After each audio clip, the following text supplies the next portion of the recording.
출애굽기 말씀을 통해서 하나님께서 성막을 보이시고 또 성막에 있는 모든 기구와 기명의 모든 것들의 의미를 말씀해 주신 것은 하나님께서 그 택하신 백성들을 거룩함의 자리로 초대하기 위한 하나님의 부르심이라고 말할 수 있습니다. 우리가 30장 말씀을 읽었습니다만 29장 43절 이하 말씀을 보면 내가 거기서 이스라엘 자손을 만나리니 내 영광으로 말미암아 회막이 거룩하게 될지라 라고 말씀합니다. 우리가 무엇을 했기 때문에 심지어 번제나 혹은 여러 가지 제의적인 것들을 가지고 하나님 앞에 나아갔기 때문에 거룩해지는 것이 아니라 그런 제의적인 우리의 헌신을 통해서 혹은 예배함을 통해서 하나님의 영광이 임함으로 말미암아 거룩해지는 은혜가 있다는 것을 이 성막을 통해서 우리에게 가르쳐 주는 것이죠. 우리는 자칫 우리의 신앙 행위가 우리가 가지고 있는 신앙적 열심이 거룩의 본질이라고 오해하거나 착각하는 경우가 종종 있습니다. 그러나 우리는 그것을 통해서 하나님 앞에 나아갈 뿐이지 거룩하게 되어지는 은혜는 오직 하나님의 영광으로 되어지는 역사임을 분명히 말씀해 주고 있습니다. 그리고 45절, 46절에 보면 이렇게 말씀하죠. 내가 이스라엘 자손 중에 거하여 그들의 하나님이 되리니 그들은 내가 그들의 하나님 여호와로서 그들 중에 거하려고 그들을 애굽 땅에서 인도하여 낸 줄을 알리라. 나는 그들의 하나님 여호와니라. 성막을 만들고 하나님이 그들에게 여러 가지 제의적인 것들을 가르쳐 주시고 기구와 기명을 만들도록 하신 이유는 무엇 때문이라는 것입니까? 내가 그들 중에 거하기 위하여 라고 말씀합니다. 하나님의 임재는 우리의 필요에 의해서 초청되는 것이 아니라 매일매일 드려지는 이런 번제를 통해서 매일의 삶 속에 우리의 모든 시간 속에 이미 주권자로 함께 계시고 역사하시는 하나님이 우리의 주인 되신다는 것을 상기시켜주고 있는 것이죠. 그러므로 우리의 예배는 하나님의 주권을 경험하는 자리고 오늘 이 하루도 하나님의 통치와 다스림 속에 살겠습니다에 대한 우리 신앙적 결단이 포함되어져 있다는 것도 우리는 전제해야 합니다. 그렇게 하나님의 하나님 되심을 경험하고 또 그것을 은혜로 인정하는 자리, 믿고 의지함으로 나아가는 자리가 예배의 자리라는 거죠. 그리고 여기 아주 중요한 분향단에 대한 설명이 30장에 이제 기록되어져 있습니다. 분향단은 그야말로 하나님 앞에 향을 올려드리는 제단입니다. 성막을 우리가 생각하면 제단이 두 개가 있죠. 성막 문을 통해서 들어가면 제일 먼저 보이는 번제단이 있고요. 그리고 성막 안으로 들어가면 제일 정면에 보이는 성소와 지성소를 가로막고 있는 휘장 바로 앞에 정면에 보이는 것이 분향단입니다. 이 분향단의 의미를 우리가 아는 것은 성도의 기도 생활을 이해하는 것과 무척 연관이 있습니다. 그래서 오늘 우리가 함께 살펴볼 이 분향단과 기도라고 하는 것을 우리가 같은 맥락으로 이해해 볼 때 우리의 기도의 모습, 기도의 내용, 또 기도함의 의미 이런 것들을 우리가 말씀을 통해서 살펴볼 수 있으리라 봅니다. 자, 먼저 30장 1절 말씀에 보면 너는 분향할 제단을 만들지니 곧 조각목으로 만들되 라고 말합니다. 조각목이라고 하는 것은 무엇을 지칭하는 말일까요? 이스라엘에서 흔히 많이 사용되어져 있던 나무 중에 하나가 시띠나무라고 하는 나무가 있습니다. 바로 그것을 조각내고 제단하는 것이 바로 조각목입니다. 시띠나무라고 하는 것이 우리가 이해할 수 있는 나무로 명칭을 바꾸어 설명하자면 아카시아 나무입니다. 우리나라에서 볼 수 있는 그런 종류의 아카시아 나무와는 좀 다른 종류죠. 우리나라에 있는 종류는 아카시아 나무가 몇 종류 되지 않는다고 합니다만 이스라엘에서 가장 흔히 보는 아카시아 나무는 어떤 학자에 의견은 300여 종류가 된다고 하니까 무척 많은 종류인 거죠. 그런 아카시아 나무 중에서 단단한 그리고 최상의 아카시아 나무인 시띠나무를 통해서 조각목을 만들고 이것에 금을 입혀서 분향단을 만들었다는 이야기입니다. 조각목에 관한 이야기는 이미 앞에서도 여러 번 등장합니다. 자, 그러면 우리가 생각해 볼 거, 그럼 왜 조각목 사용했을까요? 조각목을 만들고 다시 거기다가 금을 도금하는 과정을 왜 거쳐야 했을까요? 애초에 그냥 금으로 부어 만들면 손쉬울 텐데 이유가 뭘까요? 성막은 이동했기 때문에 그렇습니다. 그래서 고리를 만들고 거기에 막대기를 꽂아서 사람이 어깨에 메고 가야 했는데 이걸 금으로만 만들어 두면 그 무게를 사람이 감당하지 못하고 들지 못합니다. 그래서 손쉽게 들고 이동할 수 있도록 그렇게 조각목으로 만들고 금으로 도금을 한 거죠. 여러분 이것을 생각해 보면은요, 여기 분양할 제단을 만들지니라고 하는 이것이 오늘의 우리의 기도 생활에 어떤 의미가 있는지를 좀 적용해 볼 필요가 있습니다.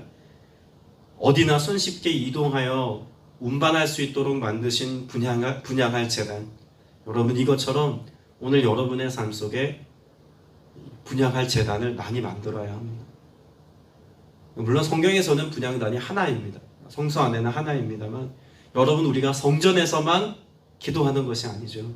우리의 가정에서, 일터에서, 일상의 모든 범사에 분향할 제단, 분향할 그런 처소를 확보하는 것은 신앙생활에 무척 중요한 일이 됩니다.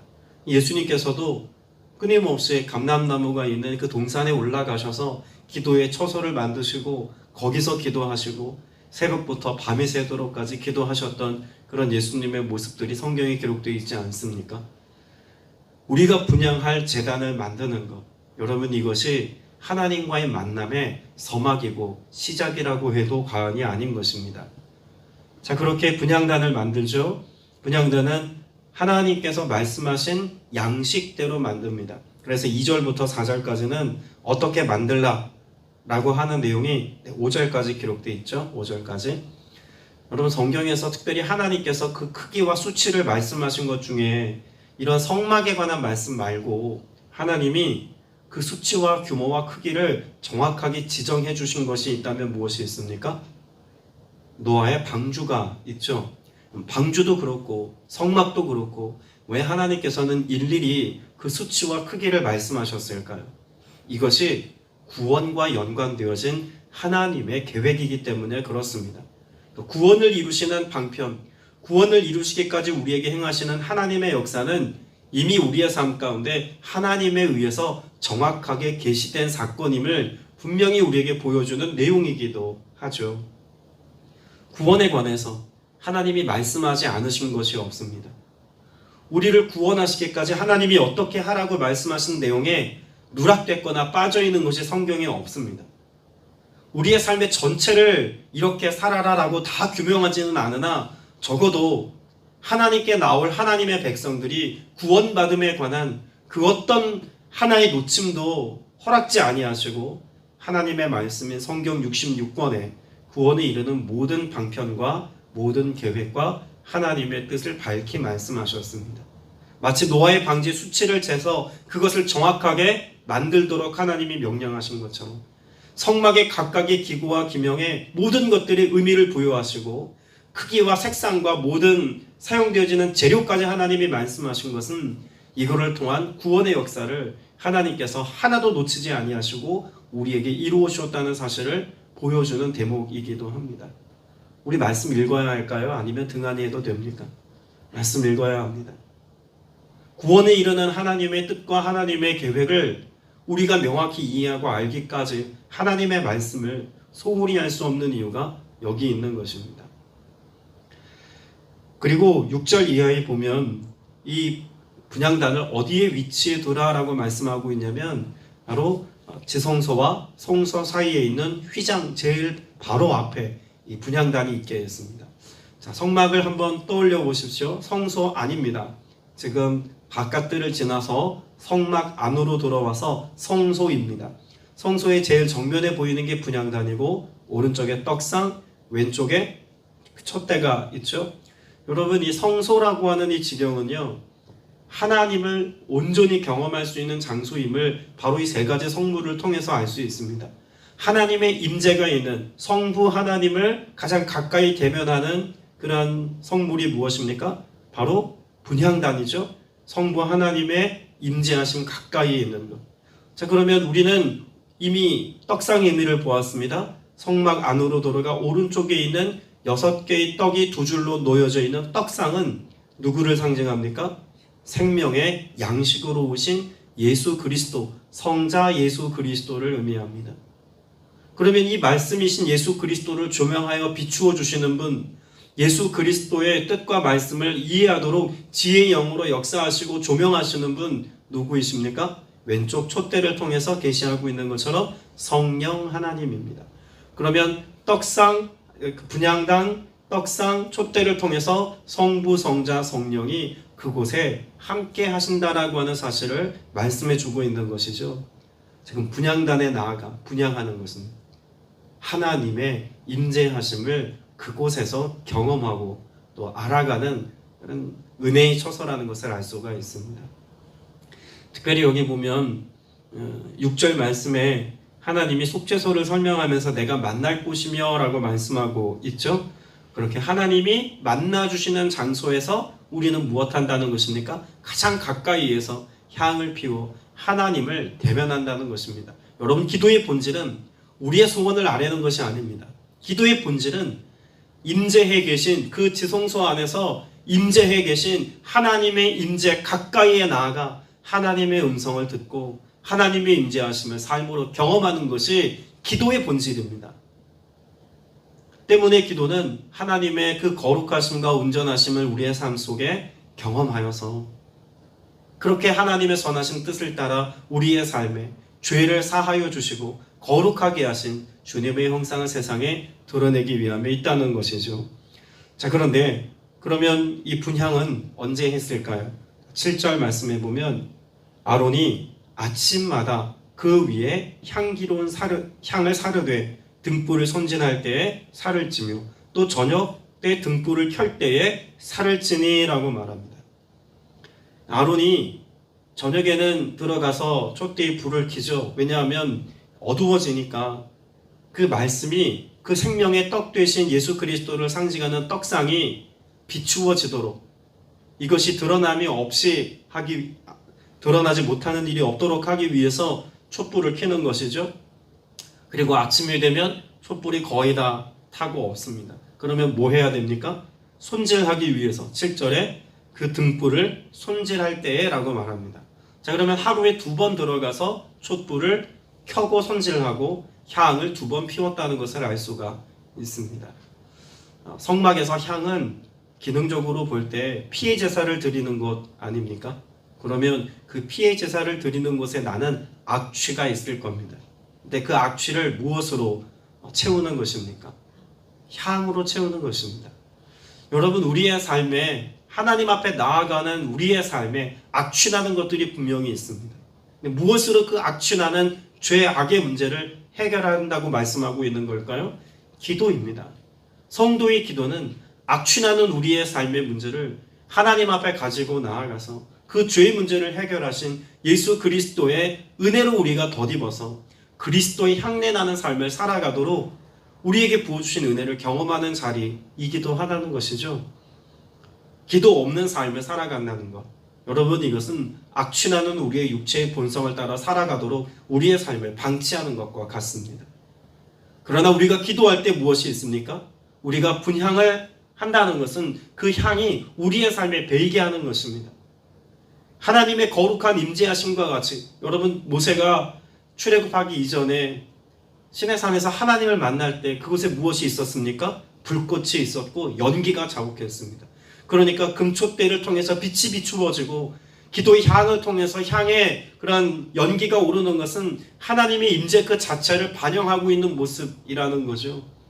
그렇게 하나님의 임재 가운데 있을 때 결국 우리의 삶은 죄의 문제를 해결받았다는 것을 확증받기도 하고 또 하나님의 음성을 듣는 은혜의 자리이기도 하다는 이야기입니다. 여러분, 기도를 통해서 우리 안에 임재하시는 주님을 경험하고 또 그 주님 앞에서 우리를 향하신 주님의 뜻을 분별할 수 있는 저와 여러분 다 되시길 축복합니다. 우리 다윗의 영성을 이야기할 때도 기도를 빼놓고 이야기할 수가 없습니다. 시편 141편 1절 2절 말씀을 볼 텐데요. 찾아보셔도 좋고 제가 읽어드리겠습니다. 시편 141편 1절 2절입니다. 여호와여, 내가 주를 불러싸우니 속히 내게 오시옵소서. 내가 주께 부르짖을 때에 내 음성에 귀를 기울이소서. 나의 기도가 주의 앞에 분향함과 같이 되며 나의 손 드는 것이 저녁 제사같이 되게 하소서. 다윗은 제사장이 하루 2번 그런 촛불을 켜고 분향할 때 같이 들어가서 뭐 했다는 이야기일까요? 기도의 삶을 살았다는 것 아닙니까? 실제로 그랬지 않았다 할지라도 그는 적어도 기도의 시간을 하루 2번 확보했습니다. 아침과 저녁에.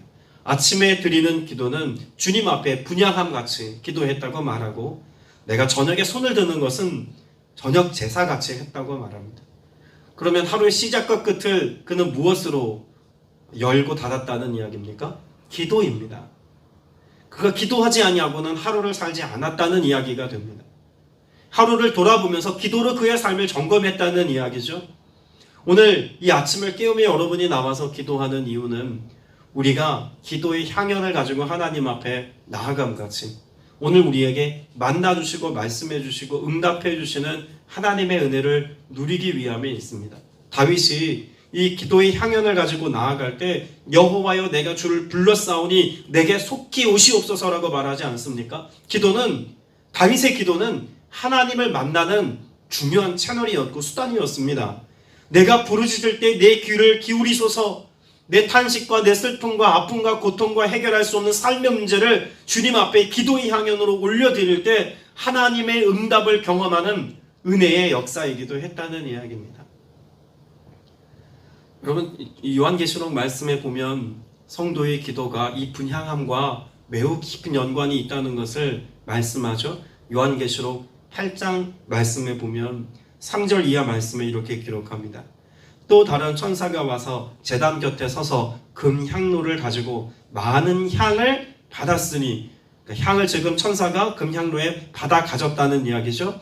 그 향을 뭐라고 설명하냐면 이는 모든 성도의 기도와 합하여 보좌 앞 금 제단에 드리고자 함이라. 그러니까 지상의 성막에서 드려지는 기도의 향연을 천사가 모아다가 하늘의 성전에서 지금 예배하고 있는 그곳에 성도의 그런 기도와 함께 그 향을 가지고 하나님의 보좌 앞에 있는 바로 금 제단에 지금 드린다는 지금 표현을 하고 있는 겁니다. 향연이 성도의 기도와 함께 천사의 손으로부터 하나님 앞으로 올라가는지라. 그러면 이 기도의 향연이 결국 하나님께 드려지고 하나님 앞에 상달된다는 이야기죠. 천사가 향로를 가지고 제단에 불을 담아다가 땅에 쏟음에 우레와 음성과 번개와 지진이 나더라. 하나님 앞에 상달된 성도의 기도가 무엇으로? 천사가 그 향로를 가지고 불로 그 제단에 있던 불을 땅에 하달함을 통해서 하나님의 역사가 이 땅 가운데 이루어짐을 말씀하고 있는 것입니다. 자, 여러분 생각해 보십시오. 우리는 늘 무엇을 갈망합니까? 응답을 갈망합니다. 그런데 그 응답, 하늘로부터 우리에게 부어지는 하달된 불이 땅에 임하기 이전에, 이 불 이전에 무엇이 전제된다고 말하고 있습니까? 향연이 전제된다고 말합니다. 상달되는 향연이 있을 때 이것을 재료 삼아 땅에 불을 내린다는 의미는 오늘 우리의 삶에 하나님을 향한 기도 없이는 응답은 없다는 이야기입니다. 근데 우리는 응답은 바라는데 기도는 소홀히 합니다. 여러분, 신약 성경에서 이에 가장 완벽한 모델이 된 것이 오순절 마가의 다락방 아닙니까? 오순절 마가의 다락방에 성도들의 향연으로서의 기도가 있었습니다. 120명에 해당되는 그런 기도의 용사들이 예수 그리스도의 부활, 예수 그리스도를 다시금 경험하고자 하는 그 주님이 만나주시겠다고 말씀하신 약속을 따라서 그들이 기도의 자리에서 기도의 향연으로 나아갑니다. 그랬더니 하늘에서 불의 혀같이 갈라지는 것이 각 사람 머리 위에 임하였더니라고 말하죠. 기도의 향연이 있었고 불의 임재가 있었습니다. 여러분, 이것은 오늘날에도 우리의 삶에 동일하게 구현되어져야 될 성경적 가치라고 말할 수 있는 겁니다. 여러분, 기도는 우리의 양식을 구함이나 우리의 생활에 필요함을 구함이나 내지는 우리의 삶에 어떤 기대했던 일들의 성공과 성취 여부를 결정하는 중요한 수단이 되기도 합니다. 그러나 이것이 본질이 아니라는 이야기죠. 성경이 말씀하고 있는 기도의 향연은 무엇에 있습니까? 하나님의 임재를 경험하는 데 있습니다. 하나님이 내려주시는 불을 경험하는 것이 다름 아닌 기도의 목적이고 기도의 이유라고 말할 수 있는 것이죠. 오늘 여러분에게도 그런 하나님의 거룩한 임재와 만남으로서의 기도의 향연이 이곳에서 올려지기를 바라고, 그리고 그를 통해서 하나님께서 여러분 각자에게 허락해 주시는 그 불을 가슴에 담고 세상으로 나아가 믿음의 여정을 사는 저와 여러분 되시길 축복합니다. 그리고 8절 말씀에 보면 이 향은 어떻게 하라고 말씀하나요? 너희가 대대로 여호와 앞에 끊지 못할지며. 기도의 향연을 중단 없이 지속하라는 말씀입니다. 그런데 이들이 이 하나님의 말씀을 잘 지켰을까요? 그렇게 하지 못했습니다. 기도의 향연이 중단된 때가 있습니다. 열왕기상 열왕기하 말씀에 보면 그런 기도의 향연이 하나님께 올려진 것이 아니라 다른 신에게 올려지는 그런 말씀들이 기록되어 있죠. 특별히 열왕기하 15장 4절 말씀에 보면 오직 산당은 제거하지 아니하였으므로 백성이 여전히 산당에서 제사를 드리며 분향하였고라고 말합니다. 우상 숭배에 관한 여러 가지들이 이스라엘 땅에 만연되었습니다.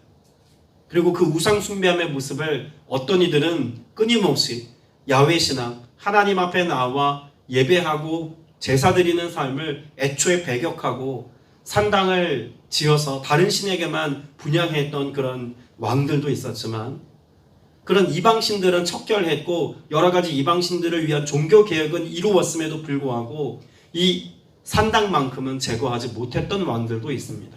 성경에 나오는 산당이라고 하는 것은 그야말로 산에다가 그 제단을 만들어 놓고 누구나 쉽게 이렇게 분향할 수 있도록 만들어 놓은 간이 쳐서 정도로 생각하면 좋을 겁니다. 여러분, 근데 산당이라고 하는 말이 우리말로는 그냥 산당이라고 되어져 있습니다만, 산에 있는 어떤 회당이라고 하는 의미로 산당입니다만, 히브리어로 산당이라고 말하면 그것은 바마라고 씁니다. 바마라고 하는 산당의 단어가 갖고 있는 의미가 뭐냐면 무엇을 위해 그곳에 가느냐입니다. 그 말을 직역하면 무엇을 위해 그곳에 가느냐, 아무런 응답도 없는 그곳에 무엇 때문에 가느냐라고 하는 질문을 담고 있는 것이 산당이라고 하는 그 단어적 의미라는 거예요. 아무것도 이룰 수 없는 신 앞에 도대체 무엇 때문에 거기 가느냐, 왜 거기 가느냐라고 하는 질문적 의미가 담겨 있는 것이 산당인데, 그런 허무한 곳에, 가치 없는 곳에 그들의 삶과 시간과 열정과 분향을 그곳에서 허비하더라는 이야기죠. 그럼 우리의 삶도 한번 점검해 봐야 하지 않겠습니까? 분명히 하나님께서는 이 기도의 향연이 끊이지 못할지며 라고 말합니다. 끊이면 안 돼? 라고도 아니라 끊이지 못할 것이다 라고 말씀합니다. 단호한 하나님의 말씀이 명령조로 우리에게 주어져 있는 것이죠. 성도의 삶이라면 기도의 중단 없는 삶을 살아가는 것, 여러분, 이것이 하나님의 뜻이라는 이야기입니다.